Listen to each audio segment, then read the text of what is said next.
it's on the mood swing here. I know it's been a while since I've made my last update, but life has been going just a little bit crazy. I was hospitalized in November because hallucinations just got so bad I couldn't deal with it anymore, and then in the hospital they took me off Seroquel and put me on a mega dose of Prolixin, and when I was in the hospital it was okay because they were giving me, like 10 different drugs, to help calm me down, Klonopin and Ativan and Artane and all this other crazy stuff. But when I got out of the hospital, I'm like, I don't have money to pay for all these pills. It's like, one of them was an antihistamine. It's like, my allergies are fine. Why would I need an antihistamine? And so I only got the Prolixin and a couple other things. And the Prolixin alone gave me akathisia, which, if you don't know, is a constant need to be moving, which is hell. Really, it is. I couldn't sit on the couch for more than 5 minutes at a time. I couldn't lie still in bed. I was constantly up, pacing back and forth, or jiggling my hands, or just moving because I just could not stay still. And that was because of how much Prolixin they gave me. So, went back to the doctor, my regular doctor. She's like, stop the Prolixin, you're getting a really bad side effect. I'm like, really? Duh. And she put me back on Seroquel at a lower dose, and she also gave me this prescription for another medication, which I have no idea what it was at this point. And so I go to the pharmacy that I always go to because, I've learned, always get your medications, all of them, at the same pharmacy. That way, if there is any sort of, mixing or, oh gosh, what's it called? Contraindications, or, if two medications are going to give you a bad side effect together, that way the pharmacy knows all the medications you're on. Sorry, my glasses are bugging me. I gotta take them off. I went to the pharmacy and they're like, you're on Prozac, right? I'm like, yeah. And they're like, well, I don't feel safe giving you this drug your doctor told me because it can cause serotonin syndrome. And so they called the doctor. My doctor's like, yes, I know it could potentially cause serotonin syndrome, but I want it on her anyway. And the pharmacist comes back to me and says, look, if you want this pill, you're going to have to get it at another pharmacy. I do not feel safe giving you this pill knowing the medications you're on. And I'm like, great. So I didn't take it. I don't know what it was anymore. So, I'm on now a lower dose of Seroquel and the hallucinations are still happening. I even got a new one. I now have olfactory hallucinations. I smell things. I'm constantly followed by the scent of rotting blood. Isn't that fun, people? Just what I wanted. Just in time for Christmas. Yeah, great. So, that was just lovely. And I had to quit my job. I just, was sitting there at the kiosk, feeling things crawling all over me, and I'm like, please nobody come talk to me, because how can I be clear when 90% of my mind is focused on these stupid bugs that don't exist crawling all over me? So I had to quit. I couldn't take it. So I put in my application for disability on December 1st, which I got a lot of crap for.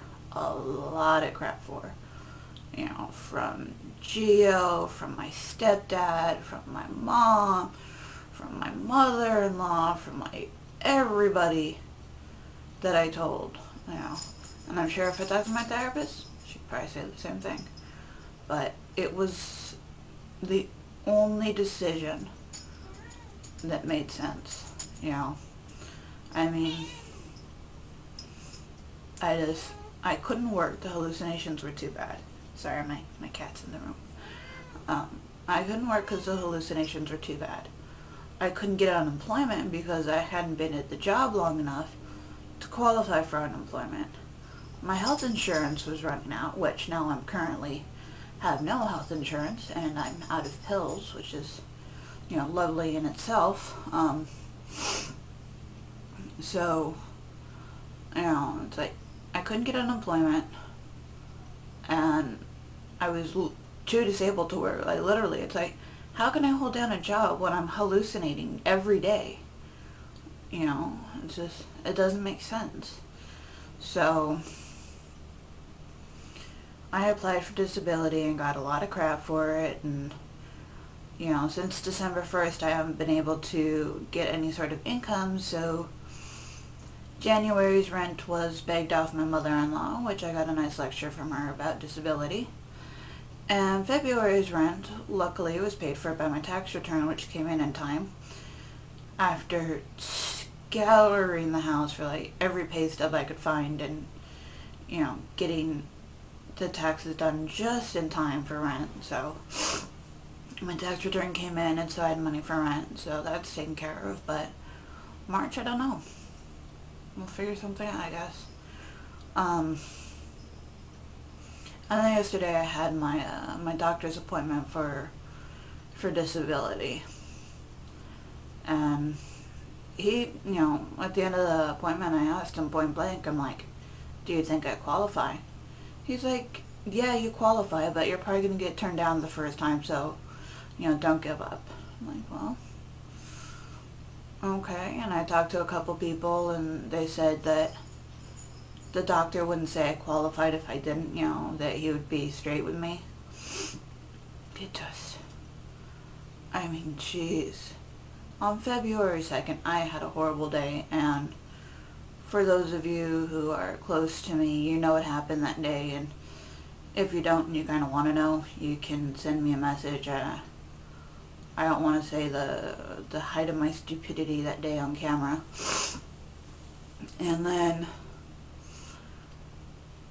yesterday at the doctor's appointment, he was asking me basic questions. It's like, when's your birthday? February 3rd. How old are you? 28. Which the only reason I knew I was 28 is because it was just my birthday. Half the time I don't even remember how old I am. I can remember my name most of the time, except for the one time I called myself Michelle. That's totally another story. He asked me a bunch of questions, and then he's like, if you have $100 and you spend $7, how much do you have left? And I'm like, 93. And he's like, and if you spend 7 more? And then I paused to think, and I thought out loud, which, I'm like, okay, 93, 14, 7, 6. And I'm not sure if I told him 86 or 96. 86 is the correct answer, but I don't remember which one I said. But if I hadn't been thinking so hard, I would have loved to see the expression on his face when I said 14. Just because 7 and 8s are just like my Achilles heel of math, so I have to break it down into something that makes sense to me. 93 does not make sense to me. So I thought 93 is close to 94. So 14 is kind of like 94. So if I subtract 7 from 14, I come up with 6, or I come up with 7, and then I added 1 to get from 93 to 94, so then that would make it 6, and then put that back into the context of the 93, and you get 86. But I don't know if I said 86 or 96. I don't remember anymore. But, I would have loved to see his face when I wasn't trying to look crazy. I was, trying to think it out. And I'm like, 14, and it's like, where does 14 come from? And he didn't ask. He didn't ask what, how I got to the answer I did, because, that just, it's crazy. And then he's asking me to spell world backwards, and I'm like, okay, let's see. At first I stared at him for a good, 30 seconds, okay. And then I'm like, okay, world. And I'm like, D L, and I'm sitting here, literally, I was doing that on my fingers, spelling a word backwards on my fingers. I think I came up with the right answer again, but it's just, it's like, that doctor, it's like, what's 93 minus 7? 14! How do you spell world backwards? D. I don't know, it's just, but he said I qualified, so we'll see how that goes, but just, I have just been going through hell for the past couple of months. No money, no health insurance, fighting with food stamps just to be able to eat, fighting with Geo because, when money's tight, even the best relationship has problems when money is tight. So, problems with that, and just, that's life. But hopefully I'll get disability sometime soon. The doctor said it would take about 2 weeks for, Social Security to get his evaluation and make the decision and everything, so we'll see. Okay, well, this has been my longest video, so I'm gonna end it now. It's been a wild and crazy ride, but hopefully things will be getting better. Okay? I will see you all later. Bye.